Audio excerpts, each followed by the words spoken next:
जालना जिल्ह्यामध्ये एकूण 42 ठिकाणी 2754 मायग्रंट लेबरसाठी आपण कॅम्प सुरू केलेले आहे। या कॅम्प्समध्ये शासनाच्या वतीनं तसेच विविध NGO, स्वयंसेवी संस्था आणि दानशूर व्यक्ती यांच्या माध्यमातून ह्या लोकांसाठी 2 वेळचे जेवण देण्यात येत आहे।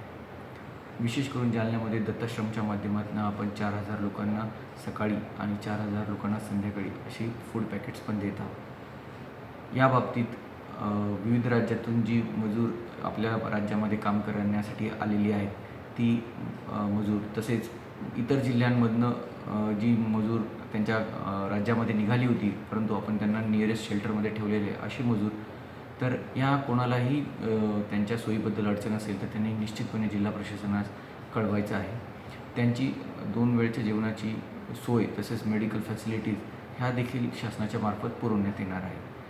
तरी प्रशासनाच्या वतीनं आपल्याला सगळ्यांना आवाहन करण्यात येत आहे की कृपया असे कोणतेही परराज्यातील मजूर जर आपल्या भागात आढळून येत असतील, ज्यांची जेवणाची किंवा निवाऱ्याची व्यवस्था करण्याची आवश्यकता असेल तर प्रशासनास कळवा। धन्यवाद।